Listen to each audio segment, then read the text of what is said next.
Hello everyone and welcome back to my channel Orina's Arena. আজকে বিকেলের দিকে আমি একবার বেরিয়েছি আমার বান্ধবীর বাড়িতে। আসলে যবে থেকে এসেছি ওর বাড়িতে একবার করে যাওয়ার প্ল্যানটা ছিল, কারণ যখন আমি ইউএইতে ছিলাম তখন ওর একটা ছোট্ট পুচকি হয়েছে। তো মাসখানেক হলো ওর একটা ওই পুচকিটা হয়েছে। তো আজকে যাব ওখানে, ওই পুচকিটার সাথেও দেখা হবে, ওর সাথেও দেখা হবে।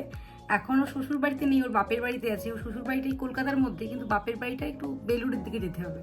তো আজকে আমি আর বোন বেরোচ্ছি, স্কুটি করে যাব ওখানে। তো ওদের বাড়িতে যাওয়ার আগে আমি ওই পুচকিটার জন্য কিছু গিফটস কিনবো। চলুন আগে কিছু গিফটস কিনে নিই, তারপরে ওর বাড়ির উদ্দেশ্যে রওনা দেবো। এই যে এখানে আমি আর বোন ডিসকাশন করছি কি গিফট নিয়ে যাব।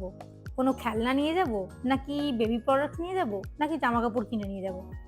একটু আধটু কনফিউশন তো আছেই, তাই ভাবছি মলে গিয়ে ডিসাইড করব কি গিফট কেনা যেতে পারে। এই যে বান্ধবীটার বাড়ি আজকে আমি বেরিয়েছি, ওর নাম হলো দীপান্বিতা। ওকে আমি দীপা বলেই ডাকি।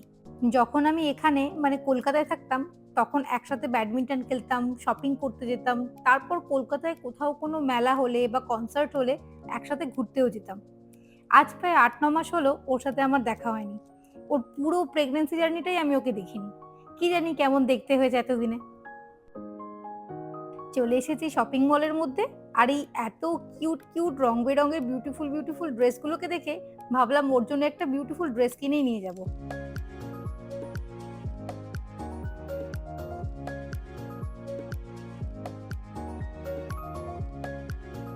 এই যে এই ইয়েলো রঙের ফ্রকটা আমি ওর জন্য কিনেছি। এটা পুরোটাই কটনের, এই গরমের দিনে পুচকির পরতেও কষ্ট হবে না। এবার এক প্যাকেট মিষ্টি নেব, তারপরেই রওনা দেবো।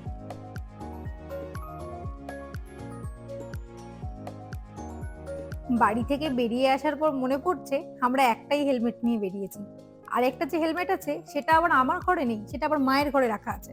গঙ্গার উপরে এই ব্রিজটা পেরোলেই একটু আগে গেলেই দীপান্বিতার ঘর পৌঁছে যাব, তাই একটা হেলমেট নিয়েই বেরিয়ে পড়েছি। এখন গঙ্গা নদীতে জোয়ার চলছে, আর দেখুন কি সুন্দর একটা ছোট্ট নৌকা ভেসে রয়েছে জলের ওপর।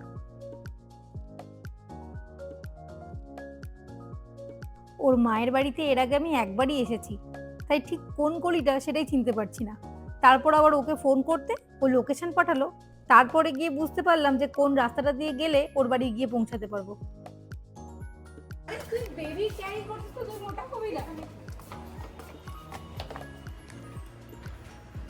আমার সাথে দেখা হতেই সঙ্গে সঙ্গে বলে, দেখ রে অরিনা কত মোটা হয়ে গেছি আমি। তারপর আরো কত গল্প।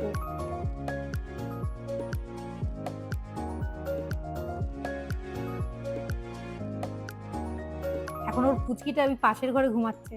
চলুন তো যাই একবার। এই যে ঘুম দিচ্ছে। ওর নাম রাখা হয়েছে ইয়ারিনা। নামটাও দেখুন একদম আমার নামের সাথে ম্যাচ হয়ে গেছে না? যাই হোক, এতদিন পর মাসি ওর সাথে প্রথমবার দেখা করতে এসেছে, তাই ওর মা ওকে ঘুম থেকে তুলে সাজাতে বসেছে। ওরে বাপরে বাপ, তোর মুখটা লাল করে দিলি রে। এতদিন পর দেখা হয়েছে দুই বান্ধবীর, অনেক গল্প বাকি। তাই চলুন আজকের ব্লগটা এখানেই শেষ করি। দেখা হবে আবার নেক্সট ব্লগে। ধন্যবাদ।